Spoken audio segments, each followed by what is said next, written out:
Stop. Before I say anything else, I need you to close your eyes for just 5 seconds.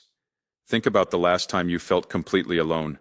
Not physically alone, emotionally alone. The kind of alone where you're surrounded by people, at a party, in a classroom, at a dinner table with your own family, and you still feel like you're standing on the edge of a cliff, with nobody knowing how close you are to falling. Pause, 3 seconds. Open your eyes. Some of you know exactly what I'm talking about, and some of you are sitting here today because you are living that moment right now.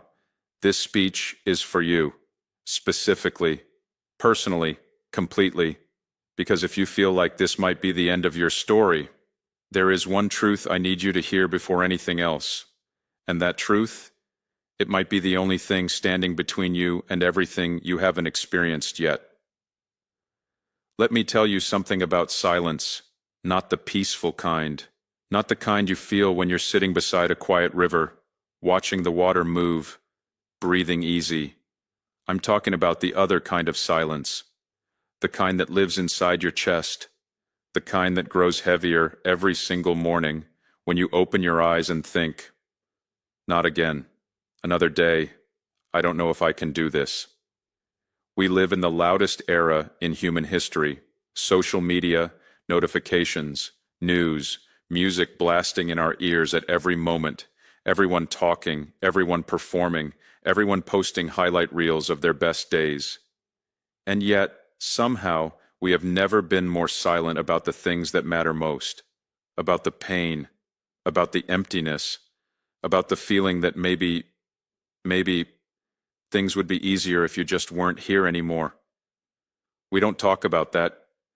We are trained from childhood to smile through it, to say I'm fine when someone asks how we're doing, to appear strong, to appear stable, to appear like we have it all figured out, because showing weakness feels dangerous, because vulnerability feels like an invitation for judgment, because somewhere along the way, someone, a parent, a teacher, a society, a culture, taught us that our pain was inconvenient, that our darkness was something to be ashamed of, and so we learned to carry it alone, in silence, behind closed doors, in the middle of the night when nobody is watching.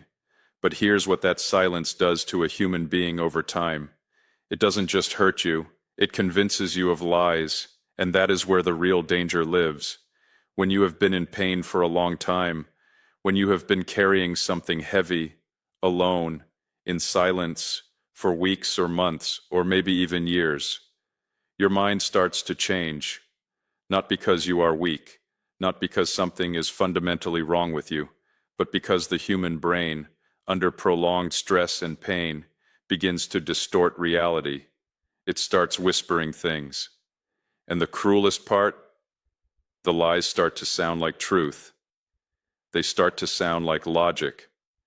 Let me tell you the 5 biggest lies that pain tells you when you are standing at the edge. Lie number 1. Nobody would actually miss me. This is the most common, the most dangerous. Your pain holds up a mirror and shows you a version of the world where your absence creates no ripple, no wave, no gap. It shows you people continuing their lives without skipping a beat, and it tells you that this is reality. But it isn't. I promise you with every piece of certainty I possess, it is not reality. Lie number 2. This is who I am. This is all I will ever be. Pain has no concept of time. When you are depressed, when you are broken, when you are at your lowest point, you lose the ability to imagine that tomorrow could feel different. The darkness feels permanent, fixed, absolute, but it isn't. It never is. Lie number 3. I've already tried everything. Nothing works. Have you, though? Or have you tried a few things while you were exhausted, while the help was imperfect, while the timing was wrong, and concluded that all hope was gone? Giving up isn't a conclusion. It's a decision made in the worst possible conditions. Lie number 4. I am a burden to everyone around me. This one is particularly cruel because it disguises itself as selflessness. It says, I'm not doing this for me. I'm doing this for them. I'm freeing them. But that is not selflessness. That is your pain weaponizing your love for others against you. The people who love you do not want to be freed from you. They want you broken, struggling, imperfect, exhausted. They want you in the room. Lie number 5. This is the only way out. And this is the lie that needs to be dismantled most completely, because there is always another way. Always. Even when you cannot see it. Even when every door looks closed. Even when your brain, exhausted and hurting and running on empty, cannot imagine a single alternative. The door exists. You just need someone to help you find it. Now, we've talked about the silence. We've talked about the lies.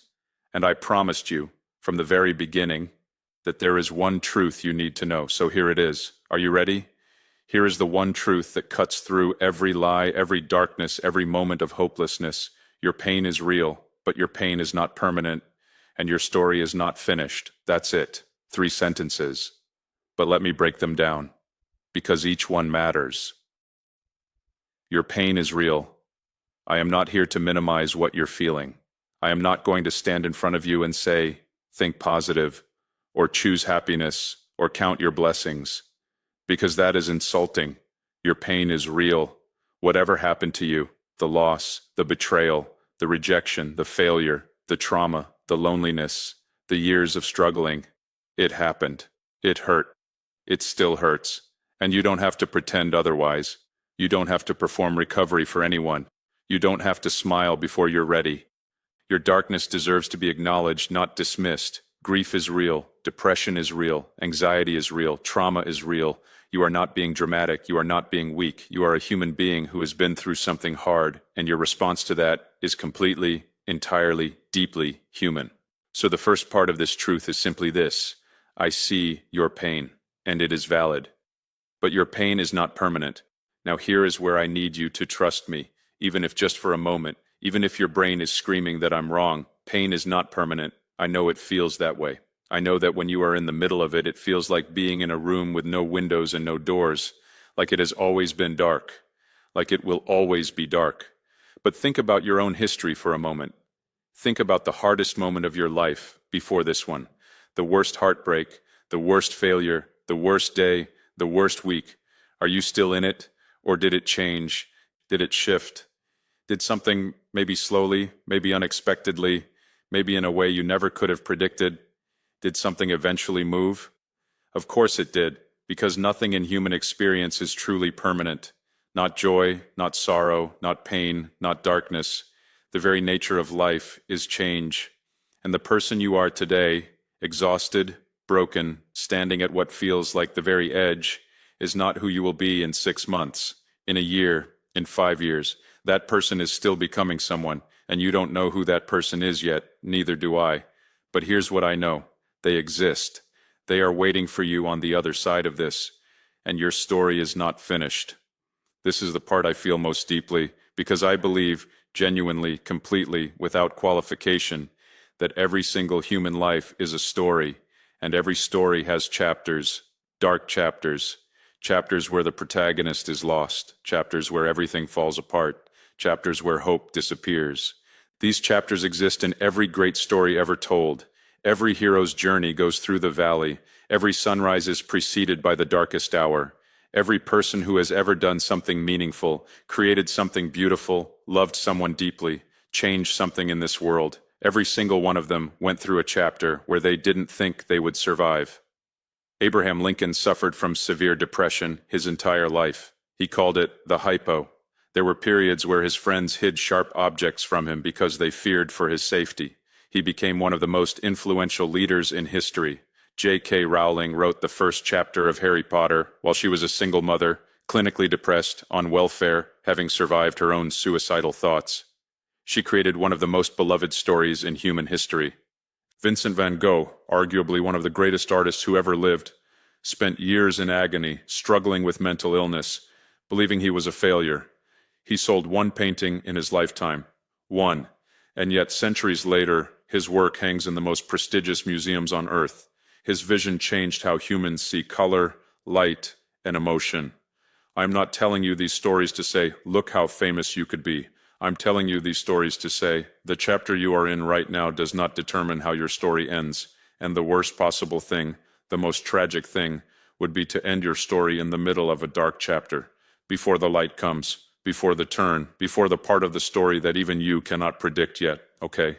So we've established the truth. Your pain is real. It's not permanent. Your story isn't over. But I'm not naive enough to think that 3 sentences, no matter how true, are enough to fix everything. You still have to wake up tomorrow. You still have to face whatever you've been facing. And so I want to give you something practical, something real, something you can actually do. Step 1, tell one person, not everyone, not publicly, not in a way that feels scary, just one person, a friend, a family member, a teacher, a counselor, a stranger on a crisis line, one person. Because here is what I know about darkness. It grows in isolation, and it shrinks in connection. The moment you say the words out loud, I am not okay, something shifts. The burden becomes shared. You are no longer carrying it alone, and carrying it together is survivable in a way that carrying it alone simply isn't. Step 2, remove yourself from the immediate danger. If you are in crisis right now, if you are in danger tonight, please reach out. In the US 988 Suicide and Crisis Lifeline, just call or text 988. In the UK, Samaritans 116123. In Pakistan and South Asia, Umang Helpline 031742886665. Internationally, findahelpline.com. It will show you resources for your country. These are real people on the other side of a real phone call, waiting for you to reach out. Step 3, buy yourself time. You don't have to solve everything tonight. You don't have to figure out your whole life. You don't have to feel better by morning. You just have to make it to morning. That's the only goal right now. 1 hour, 1 night, 1 morning, and then 1 more. Step 4, trust the process, even when you can't trust your feelings. Your feelings are not facts. I know they feel like facts. I know they feel more real than anything anyone could say to you. But feelings, especially feelings generated by depression, trauma, or crisis, are not reliable guides to truth. They are signals. They are important signals. They are telling you that something needs attention, but they are not telling you that the situation is hopeless, because it isn't. We started this journey together with your eyes closed, with that memory of loneliness, of standing at the edge, and we've traveled through the silence we carry, the lies that feel like truth, the one truth that cuts through them all, and the steps to take right now. But I want to leave you with something simple, something you can hold on to, something small enough to carry, but strong enough to matter. I want you to remember this. Somewhere in the world right now, someone is sitting in a place that feels exactly like where you are. They cannot see a way forward. They are exhausted. They are hurting. They are questioning everything, and they are going to make it. Not because life suddenly becomes easy, not because the pain disappears overnight, but because they chose, in the darkness, in the hardest moment, to stay. Just a little longer, just one more day. And that one day led to another, and another, until one morning they woke up and felt, just slightly, just barely, like a single ray of light through a crack in the curtain, something that felt like possibility.